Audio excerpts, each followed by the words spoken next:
Jimmy, Billy, Freddie, Huey, Georgie, Stewie. Quiet, boys, quiet. Shh, quiet. Haha, where's Pluto?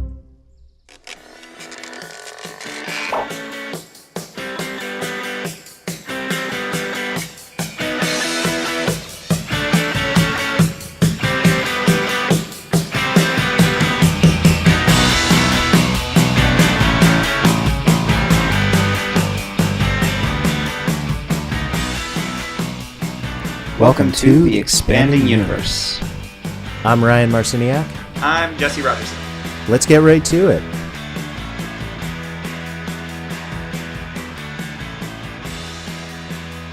All right, we should probably start. Okay, getting started. What are we talking about today?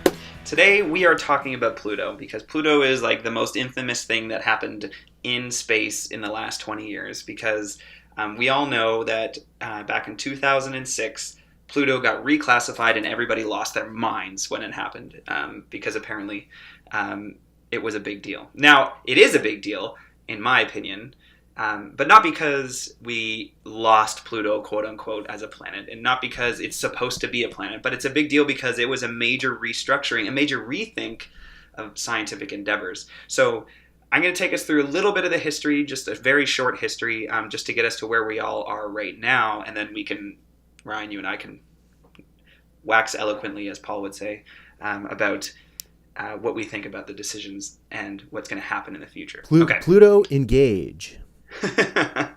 Okay, so Pluto's discovered back in 1930, so not that long ago, less than 100 years ago, and it was by, of course, Clyde Tombaugh.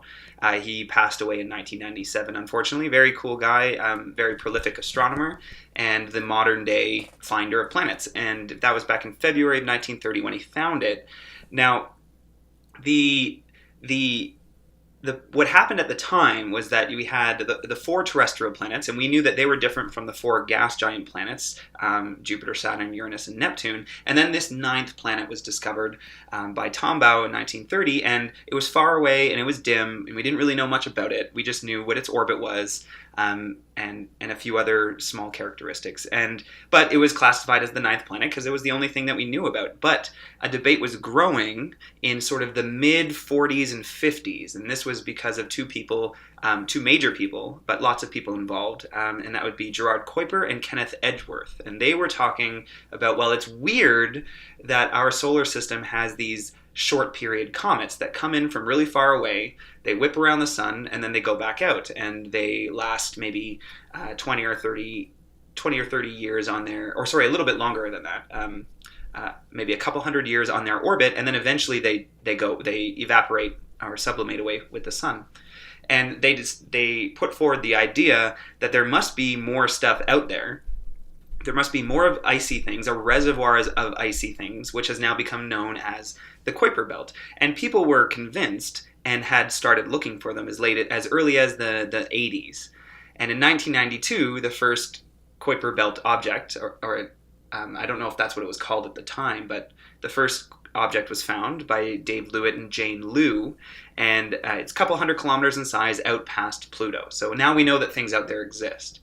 And then an avalanche of discovery happened after that, which was in 2002. We got Quaoar, the weirdest name ever made in astronomy.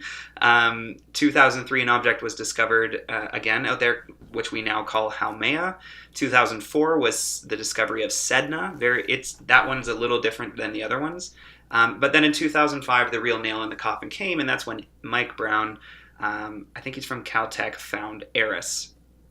And Eris looked at the time, although we know now it isn't, to be bigger than Pluto. And so that began this frenzy in the astronomical community of, if we have an object that we know is bigger than Pluto, we either have a 10th planet or we have to rethink everything. And that led to the 2006 decision that we should reclassify what is in our solar system, the definitions of things, and create a new definition for dwarf planets, which they had decided didn't meet the characteristics. Now, Ryan, should I say the definition of planet and dwarf planet? I guess I should, right? Yeah, I think you should. It makes sense to put us all on the same page. So definition of planet as decided by a bunch of people in Prague in 2006, which is where the International Astronomical Union meets. Meeting of the great wizards. It's what it feels like because it's in Prague.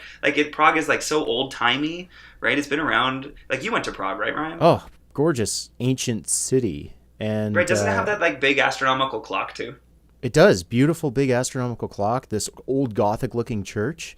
And in 2006, for a short period, every astronomer over 70 in the entire world. Wait, what? Yeah, it was all the old astronomers who got together. I'm telling you, the meeting of the great wizards. Oh, I see what you're saying. Oh, yeah, it's a bunch of old people. Yes. Well, they decided what a planet was. And this was technically the first time that we as humanity, or we as a group of scientists, decided what the definition of a planet was, because no real working definition existed before.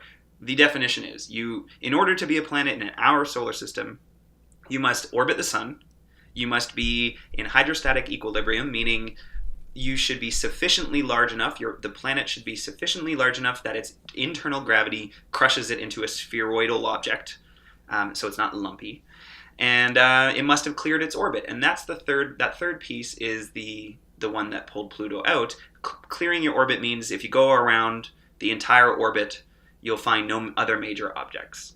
And Pluto has not done that because it exists within a larger reservoir of objects of similar size to Pluto, and therefore doesn't meet that third category, and is therefore part of this other category called dwarf planet. So that's where we got to.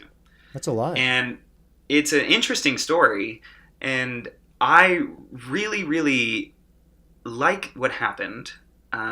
And just stepping back from the whole idea of whether or not you think it's a planet or not, the interesting thing I find is that this was a major shuffle of our understanding of our own solar system. We had got to a point where we had learned so much that it demanded us think more critically about what we call things, and that's just science in action, and it's Astro in action.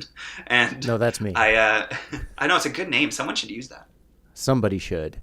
Yeah, I'm gonna eventually point out that there's also this big problem with exoplanets, and yes. and that part of the changing the definition was finding exoplanets. But I think we should start in our own solar system first. Okay. And I want to ask you agree with this change? I do. Yes. Okay. I agree. Absolutely. I agree with it too. But it's been 11 years, almost 12 years since. Man, we're old. Don't remind me. It's been almost 12 years since the definition changed, and I still get asked when I do planetarium shows, what's the deal with Pluto? Why is it not a planet anymore? What's going on? And this is by kids who 10 years ago couldn't speak. So I know. I've heard kids that weren't alive, that are less than 12, ask me, why isn't Pluto a planet anymore? And all I can think of is, your parents have brainwashed you because that kid has been taught, don't accept what the scientists say. It was a planet and it always will be a planet. You should ask everybody you meet, why isn't it a planet anymore? Why do we hold on to it so hard, Ryan? Well, that's what our parents learned in school, right? And when you have an education in anything, when you have a good education and you're trying to tell your kids, like, this is what I learned, this is what I know, you don't want to question all those things that you learned back when you were in school. And I think Pluto's this kind of simple case of this thing that you learn when you're in elementary school. What are the 9 planets? Mercury, Venus, Earth, Mars, Jupiter, Saturn, Uranus, Neptune, Pluto, right? That's what you learn when you're in school, and you can tell that to your kids. And then now, sorry, there's only 8 planets. We're messing with all that stuff that you learned when you were in school. And I think it's a hit to people's ego a little bit, Yeah, I believe that. Yeah. So, I think another piece of it is a romanticism of the planet Pluto itself, or the dwarf planet now. Well, Pluto's the furthest. It's the furthest. It's the smallest. It's like the little engine that could, right? Yeah, that's what I'm getting. There's like this. We give it a personality almost out there in the cold dark, and we say, it's okay, little Pluto. You could be part of the family, and it kind of like creates this personal bond that science doesn't care about. Rather the method of science doesn't matter for that. So Well, I Pluto. think there's like a romanticized notion there. Oh, totally. But Pluto's not a planet. It shouldn't have been a planet in the first place.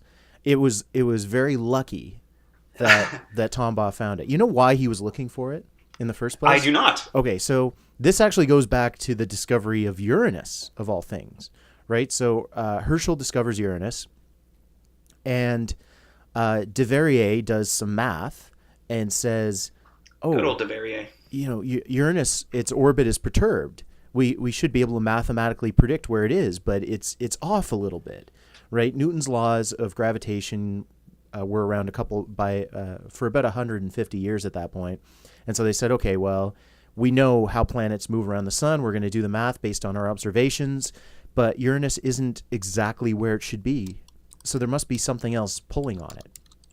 And Leverrier did the calculation, and then Neptune was discovered.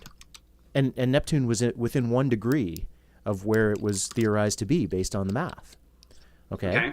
So now you have Neptune, and lo and behold, the same thing happens. You do the math on Neptune, hey, it's perturbed a little bit. But we accounted for Uranus, we accounted for Saturn and Jupiter, and all the other planets. There must be a 9th planet out there. And so now you've got this kind of spurring on of astronomers. Well, we said there was an 8th planet, and we found it. Now there's a 9th planet? I got to be the one to find that. And it was, what was his name? He was the Canals on Mars. Giovanni? No. An American guy. The guy down at... Percival Lowell. That's the observatory. Percival Lowell hired Clyde Tombaugh to do the observations to look for the 9th planet. And of course he found it, but he found it way later than he found it after Lowell died. Lowell challenged him to do it and gave him the telescope time, and he looked for it, he couldn't find it. And then 1930, this is way after the fact, he was still looking for it and ended up finding Pluto. But Pluto is this tiny little rock. I mean, you look at the orbit of Pluto, it's inclined compared to the rest of the solar system, which is pretty flat and even. It's part of the Kuiper Belt. Eris comes closer, almost as close to the sun as Pluto does at one point in its orbit. And so if Eris was the one that happened to be fairly close in its orbit, maybe we would have discovered that first, and that would have been Planet 9, and then we would have said, Eris, we might have called it Pluto, but this is Planet 9, and then all of a sudden down the road, no, we found others. Now nothing's a planet. So Pluto was luck. It was totally luck. It was in the right place, the right time. Tombaugh was in the right place at the right time. There was this spurring on to look for a 9th planet, and it shouldn't have been a planet in the first place. That's my argument. I think that it makes sense that you're right, but we didn't know. So I think that it makes sense that we did classify it as a planet, because it's the only thing we knew of that was out there, and it orbited the sun, and we knew that it was tiny. I don't think at the time in the 30s we really knew how small it was. Yeah. We knew it was tiny, and we knew it wasn't like the gas giant planets. But we knew it was far.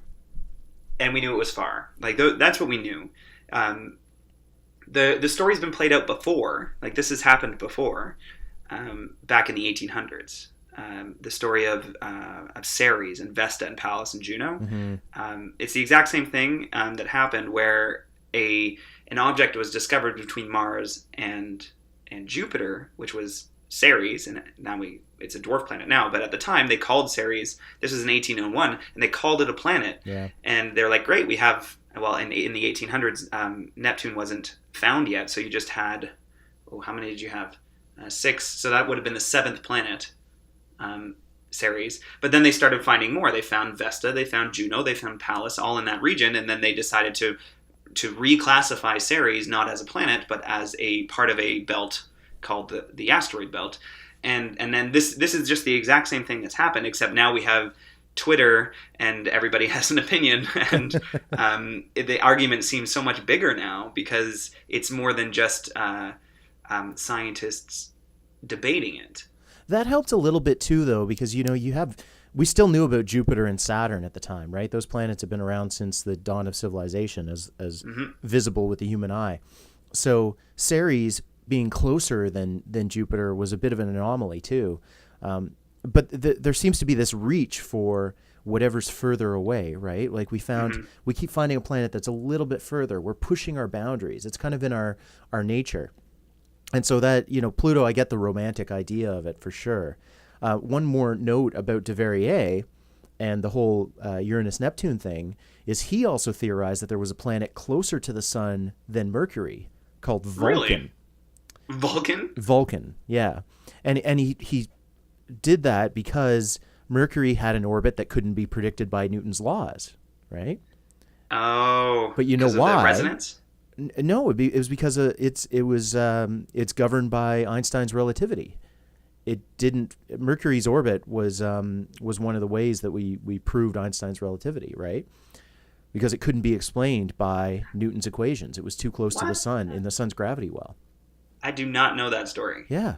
So look it up. De Verrier was looking for another planet called Vulcan, and they never found it. And he thought it was closer to the sun than Mercury, and you just could never see it because it was so close.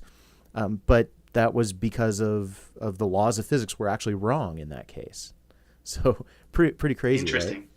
Right? Okay, I don't know what else you want to talk about with this specifically, but I do have another piece here that's really interesting because the Pluto story I think is ongoing, right? I think the decision in 2006 to reclassify it was the correct one. I think what it got classified to was a little weird and a little hand-wavy. So I think we're still ongoing. There was a definition put forward earlier this year. Have you heard of that definition? No, I haven't actually. So this is not an official definition. Let me be very clear. Pluto is not a planet, and definition has not changed. But the people who made this definition were the International Astronomical Union. They decided what a planet was and what a planet wasn't. And that's a bunch of astronomers, for the most part. It is not a bunch of geologists and planetary scientists. Now, that group of people, that group of scientists, disagree with the astronomical definition of a planet, which it focuses on orbits, focuses on what's near you, what kind of group you're a part of, what you're made of, that kind of thing. Because Pluto isn't a planet because it's within a belt of objects. Now, that's an astronomical view of things. There is a geological view, a geophysical view that you could take with a definition as well. And there's a group of planetary scientists that have put forward their own definition. And it's really interesting. They say that the only thing that matters from a planetary science point of view is whether or not the object is big enough to have crushed itself into a sphere, whether or not it's in hydrostatic equilibrium. Huh. So anything that's a sphere in this definition that doesn't make its own light is a planet. Interesting. And under that definition, our solar system has 110 planets. Yeah. That was going to be my first point is yeah. Now, the thing about that, and the thing about this 110 planets, and the thing about dwarf planets, the reason we have to do all this, though, is because there's a continuum, right? There's not just a bunch of things that are big enough to be planets and then a bunch of things that are small enough to be dwarf planets. It's not like they fit into these nice categories. There's a continuum. Yes. If you look at other planets around other stars, there is every size planet around every size star, and presumably every size and shape of asteroid in the universe that we haven't found yet. But it's not this like clumped together like, oh, there's Jupiter-sized gas giants, and then there's Neptune-sized gas giants. I mean, they're closer, but there can be ones that are right smack in the middle. There can be planets that are right smack in the middle. Same with the rocky ones. There can be planets that are right smack in the middle of the size between Earth and Pluto, or Earth and Mars, or right Mars and Mercury, whatever. It's a continuous spectrum. And so when you have to draw lines in between a continuum, that gets really tough because you're always going to find objects that don't fit into one bin or the other. Mm-hmm. Yeah. That's a really important point. The nature doesn't care what our definitions are. It's just going to do its thing. And we want to make nice little packages for everything. Although I have to say, I like that there's 8 planets. I like the the organized person in me loves that we have 4 rocky planets and 4 gas planets, right? And if you want to get a bit more picky, 2 gas planets and 2 ice giants. I like that a lot. I think it makes a lot of sense to group things by characteristics, and the gas giant planets are clearly similar to each other, and the terrestrials are clearly similar to each other. The asteroid belt is very similar to itself, all the pieces, and same with the Kuiper belt and the Oort cloud for that matter. Mm-hmm. But I think you're right that there's no one way to draw these lines. But the geophysical definition I just talked about. Here's an interesting question for you: is in that definition anything spherical that orbits the sun? So that includes moons. Now, a satellite orbiting a larger planet, that seems to me like a physically different thing. But in this geophysical definition, it would be considered a planet. Does that bother you at all? Yes. It's a separate hierarchy. You have the hierarchy is stars orbiting the galaxy. Okay, maybe galaxies orbiting a galaxy cluster, whatever. Stars orbiting a galaxy, planets orbit the star, moon orbits the planet. And so then the next question might be, how do you classify something that orbits a moon? Because maybe there's a planet out there like Jupiter-sized or larger with a moon like Ganymede-sized or larger that is able to hold on to its own submoon. What would you call that? So for me, there's a hierarchy as you go down. And then, I think the hydrostatic equilibrium is important, because if you get to things that are misshapen or weirdly shaped, that becomes another class of objects. And that's when you get the asteroid belt or if they're icy, they're comets, right? So there's this nice hierarchy with the way we have things worked out now.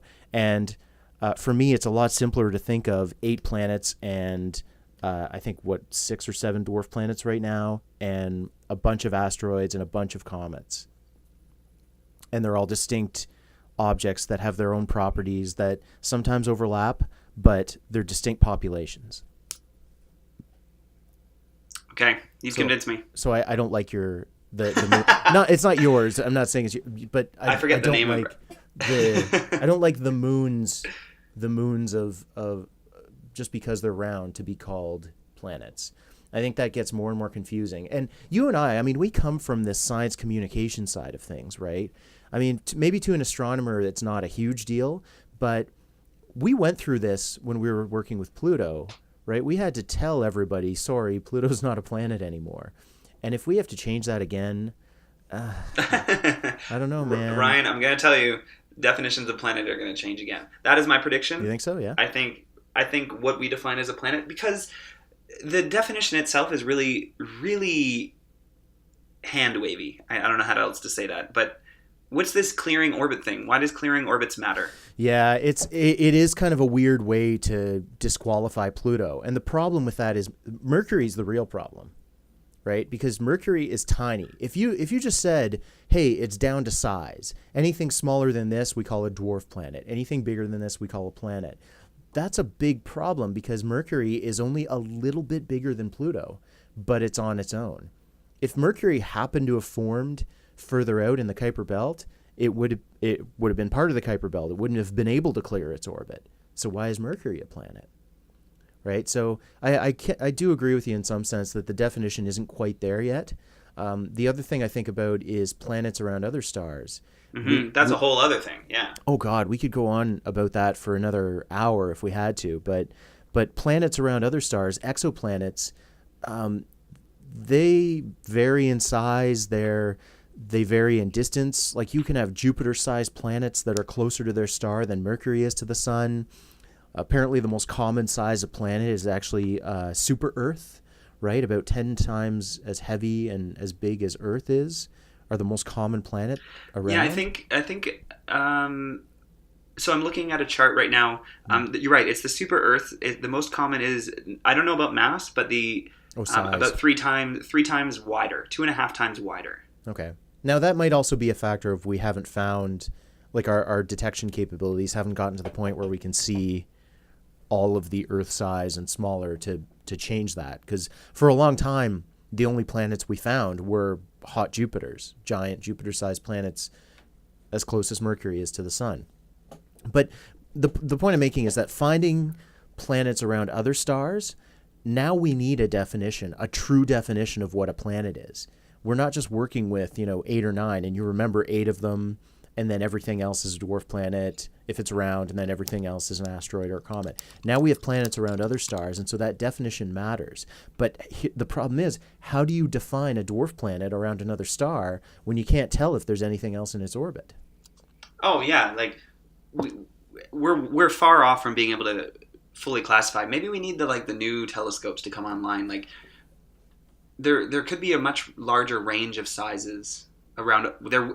There is a much larger range of sizes around all these other stars. Mm-hmm. So that will change things.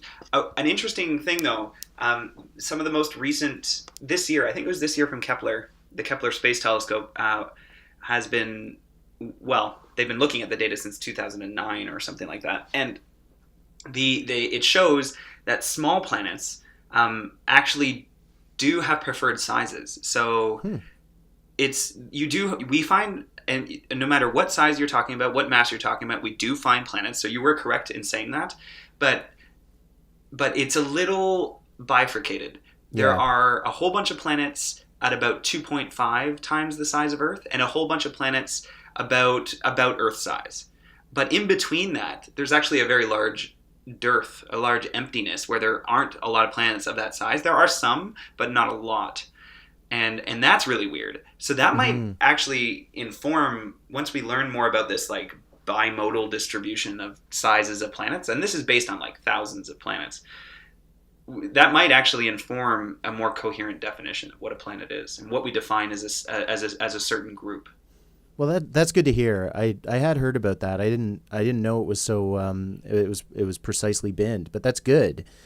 I mean, the stars kind of do the same thing, right? So it's natural, and that speaks to their formation. And so knowing that planets bin like that gives us some very good insights into how they actually form. And I'm glad, because it would be great to have a model of planet formation that's based on the type of star that you have. That would be fantastic, right? So anyway, but the one other thing I want to talk about is Mike Brown again, because even though Pluto's not the 9th planet anymore, we may have a 9th planet. We might have a 9th planet. Now, maybe. It's very, I say fairy. It's fairy? Very. Very or fairly are the two words that I'm trying to say, and I'm not able to say either of them apparently. Put down your beer. It's fairly likely that there is a 9th planet out there. And so Mike Brown and Konstantin Batygin at Caltech did the math on a bunch of Kuiper Belt objects that had seemingly aligned orbits. The orbits seemed to kind of point into the same direction in space. And the only way for that to happen is if there was some large shepherd out there, a large planet that was nudging them slowly into these coordinated orbits. And so they used mathematics to figure out that this planet, this object, if it is a planet, is incredibly far away, probably about 2 to 3 times the distance of Pluto from the sun, and it's big, around 10 times the mass of Earth. So that's pretty amazing. So I am super skeptical of this paper. Now, Mike Brown and Konstantin Batygin are very smart, and they know what they're talking about. They really do. What you're talking about is a mathematical prediction of another planet based on the orbits of things we see in our solar system, and that makes all over again. It's de Verrier all over again, and there's a lot of good basis for that science. It feels weird. My intuition says that might not be the only solution. I feel like, what if you had, so say you had a perfectly spherical distribution of Kuiper Belt objects, right? They're orbiting in a normal distribution that you would expect for regular planet and small object formation around a star. And then you have a massive object, a rogue planet, say that's like Jupiter size, went flying through the solar system 3 billion years ago, and knocked out, just destroyed a whole bunch of little orbits and left only those ones behind that point in that direction, right? Mm-hmm. I'm like, maybe I feel like that scenario also makes sense. The downside, though, me saying this is like I'm not a planetary scientist. I'm not an orbital mechanicist. I read their paper, but it did go over my head because they're much smarter than me. I will believe it when I see it. Is more. Well, hopefully we see it sooner than later. I mean, now and fair enough. I take this with a grain of salt too, because even after they found Pluto wasn't big enough to account for the perturbations of Neptune. Oh, yeah. So, you never finished that. What is the perturbations of Neptune? Well, I mean, it has a predicted orbit based on Newton's laws, and you can't use just Newton's laws with Neptune and the known bodies of the solar system at the time to predict Neptune's orbit. Got it. It was perturbed just a little bit. It was off right where it should have been. But it wasn't just Pluto, it was the entire Kuiper belt that was causing that, right? Because Neptune is kind of the shepherd of the Kuiper belt. It prevents things from getting much closer, or if they do, it kicks them in or kicks them out, that kind of thing. So it was actually the entire Kuiper belt that was the perturbation for Neptune. Maybe it is that this ninth planet, quote unquote, is actually another large group of objects. Maybe it's the Oort cloud that's affecting it. Maybe the mass of the Oort cloud is much larger than we thought, and it's perturbing these Kuiper belt objects. That's possible. But I'm optimistic because they've narrowed down the space in the sky where this planet should be, and looked at old surveys and have been combing through data looking for it. We may have already spotted it, but we have to find it, of course. So that could still take a while, and it's been a couple of years now since their prediction. The last thing I'll say on that point is that the other good thing going for this Planet 9, this Neptune size between Neptune and Earth, is that when we look at other solar systems, other planetary systems around stars in our galaxy, we find that these type of planets are very distant. We're seeing a lot of other systems where there's a planet between the size of Earth and Neptune that is incredibly far away from its star. And so in a sense, if we find this ninth planet, it almost makes our solar system a little bit more normal compared to all these other ones. I didn't know that either. That's interesting. Yeah. So now again, it's good to be skeptical. So if we find it, I'll be very happy. But if we don't, then there still has to be an explanation. Yeah, and that's interesting because, if it's not a planet shepherding those objects, then what the hell is going on? And that is the big question, isn't it? Yeah. Yeah, I'll follow closely, and I'm looking for it because if it's found, I'm gonna love it too. It's gonna be amazing. So all in all, I think at least for the next 10 years, we're still gonna have people saying, "Why is Pluto not a planet anymore? Why did you make my parents angry with your I'm 7. lies? I don't know what's going on." Yeah, right. And it's a good thing to talk about because we can see planets, we can see stars. When we talk about space and we talk about the public and engaging with space, these are things that people can actually go outside and see. You can go outside and see a planet. I mean, yeah, it's not always Neptune or Uranus or Pluto, but you can see Venus brighter than any star, and Jupiter.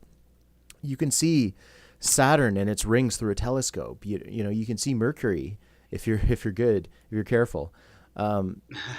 We always see stars, and so it's very easy to connect with these things because we can see that they're actually out there. And so they're good things to talk about naturally. And so when we're talking about the definition of a planet, it's the definition of this thing that anybody can see out in space, in the sky.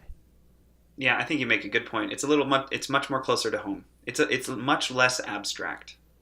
Yeah, I mean, you talk about galaxies, right? That's much more abstract. I mean, part of what I do in planetarium shows these days is just to convince kids that galaxies are this real thing where there's actually hundreds of billions of stars. And it's only not discovered easy. Back in the 20s. Yeah. That we should do a show on that, Ryan. Maybe that'll be next week. Dude, I could go for hours on island universes and the Hubble constant and all of that. Well, maybe we should do a half an hour on it. All right, just a half an hour, fine. Well, at least one half an hour. So I think that covers it with Pluto, though. Yeah. I mean, it's That's the ins and outs. whatever you like, whether you call it a planet or a dwarf planet, at least it still has the label planet in part of its definition. Well, that's the end of this show. Thanks for listening. If you want to get in touch, find us on Twitter. My handle is @JesseRogerson. And my Twitter handle is @AstroInAction. Check out other episodes, or just keep listening to us every week.